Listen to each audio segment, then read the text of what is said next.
golden থ্ৰেডছটো আমাৰ এটা প্ৰচেষ্টা যাত আমাৰ যিটো মুগা সূতা বুলি কৈছে আমাৰ যিটো কালচাৰ আমাৰ যিটো পৰম্পৰা সেইটো লাহে লাহে লুপ্ত হৈ গৈছিলে আৰু তাৰে যিসকল শিপিনী আছিলে সেই শিপিনীসকল বেলেগ বেলেগ কামত কনষ্ট্ৰাকশ্যন লেবাৰ হিচাপে সোমাই গৈছিলে আৰু আমাৰ যিটো অসমৰ কালচাৰ লাহে লাহে নাইকিয়া হৈ গৈছে এই গোটেই কনচেপ্টটো গোল্ডেন থ্ৰেডছ অফ আছামটো আমি যিটো আমি সদায় কৰিছোঁ it's an ode to the artisans of Assam তাৰমানে প্ৰত্যেক শিল্পীলে এইটো আমি ডেডিকেট কৰিছোঁ আৰু যিহেতু মুগা সূতাটো বহুত ধৰণৰ মানে আমি ডাইভাৰ্চিফাই কৰিব পাৰোঁ আগতে কেনেকুৱা অকল মেখেলা চাদৰলৈকে সীমাবদ্ধ আছিলে কিন্তু মেখেলা চাদৰলৈ সীমাবদ্ধ থাকিলে ইমান এটা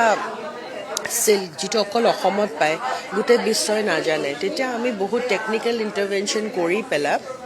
আমি দেখিলোঁ যে এইটো বহুত ধৰণে ডাইভাৰ্চিফাই কৰিব পাৰে আৰু বিশ্বলৈকে we can take it to the global arena so' এইটো গল্ডেন থ্ৰেডছ এটা প্ৰচেষ্টা আৰু আমি অকল গল্ডেন থ্ৰেডছ বুলিয়ে নহয় আমি গোটেই কনচেপ্টটো হৈছে আমাৰ যে আমাৰ থলুৱা যিটো উইমেন মহিলা সবলীকৰণ আমাৰ কোনো ইণ্ডাষ্ট্ৰী নাই আমি গাঁৱে গাঁৱে আমাৰ মহিলা গোটখিনি আছে তেওঁলোকে কৰি দিয়ে আৰু আমাৰ যি প্ৰফিট হয় আমি 1% এটা তেখেতসকলক দি পেলাই তেখেতসকলে এটা সুন্দৰ এটা জীৱন যাপন কৰিব পাৰে সৰুকৈ এটা প্ৰচেষ্টা এতিয়া বৰ্তমান 550 আছে আৰু আমাৰ বেলেগ বেলেগ জেগাত আছে গোৱালপাৰাত আছে শদিয়াত আছে শোণিতপুৰত আছে চ' আমাৰ বিভিন্ন ধৰণৰ কোনোবাই উইভিং কৰে কোনোবাই ৰিলিং কৰে কোনোবাই ববিন বনায় চ' আমাৰ বেলেগ বেলেগ ক্লাষ্টাৰ্ছ আছে আমি গৈ গৈ তেখেতসকলৰ পৰা আমি লওঁ মাজুলীতো আছে আমাৰ এতিয়া সাধাৰণতে কাপোৰ ক্লথছ এনেকুৱা ক্ষেত্ৰত ডিজাইনাৰ্ছ ইনভলভ হৈ যায় এতিয়া আমাৰ ডিজাইনাৰ বুলি ক'লে আমাৰ শিপিনীসকল ডিজাইন নে আমাৰ শিপিনীসকলৰ পৰা আমি মুগাটো লৈ আহোঁ আৰু আমি যদি যোনে উইভিং বিচাৰে আমি আকৌ হেল্প লৈ গভৰ্ণমেণ্টৰ পৰা তাহাঁতক ট্ৰেইনিং দিয়াওঁ ট্ৰেইনিংখিনি কৰি তাহাঁতি সেইটো উইভ কৰে আৰু যিসকল আমি ডাইভাৰ্চিফাই কৰোঁ আমাৰ এটা গ্ৰুপ অফ ডিজাইনাৰ্ছ আছে অসমৰো আছে বাহিৰৰো আছে আমি মিলি বস্তুটো খুব ধুনীয়াকৈ প্ৰডাক্টটো বনাই আমি সেইটো বাহিৰলৈ লৈ যাওঁ মানুহে যেনেকৈ বিচাৰে ইট ইজ কাষ্টমাইজড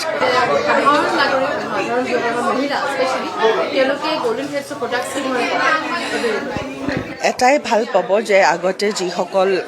মধ্যভোগী আছিলে যিটো মুগা য'ত 60,000 হয় মাৰ্কেটত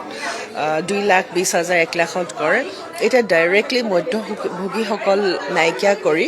আমি ৰিজনেবল ৰেটত আমি মানুহক এৰি দিছোঁ যাতে মুগাটো চবেই পিন্ধিবলৈ পাৰে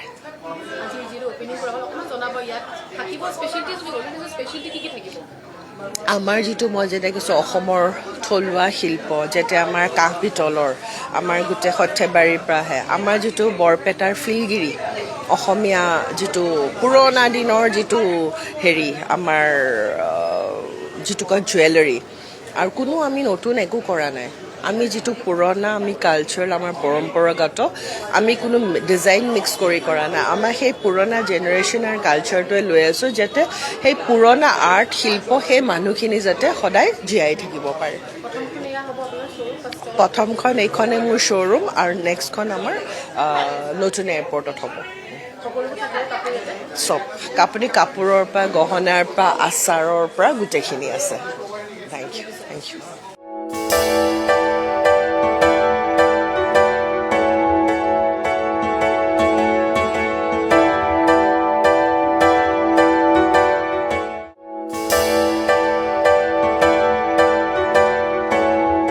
প্ৰথমে মই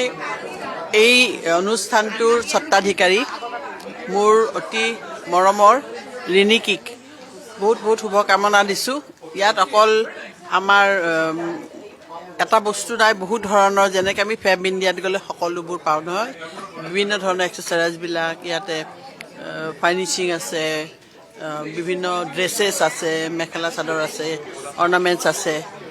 আৰু মই দেখিছোঁ কাঁহৰ বাচন ইউনিক এটা জাগা য'ত মানুহ আহিলে আমাৰ গুৱাহাটীত সাধাৰণতে আমি সদায় ভাবোঁ যে আমাৰ মানুহে এনেকুৱা ধৰণৰ এটা অনুষ্ঠানলৈ আহি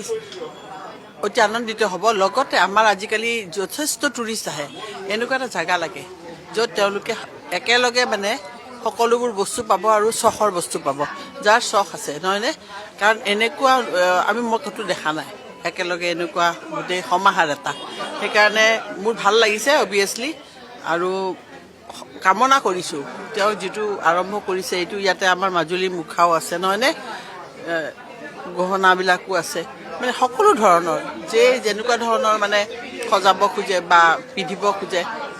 একেলগে সকলোৰে সমাহাৰ বহুত কম দেখা যায় সেইকাৰণে মই ভাবোঁ এইটো এটা খুব ভাল ইনিচিয়েটিভ হৈছে আৰু মই বহুত আশাপদ এটা ভাবিছোঁ আৰু বাৰে বাৰে কৈছোঁ ৰিণিকি বহুত কষ্ট কৰি লগতে আমাৰ এইটো অনুষ্ঠানটো সজোৱা এই যে এটা অনুষ্ঠান কৰা খুব সহজ কথা নহয় মই কেইদিন দেখিছোঁ খুব ভাল লাগিছে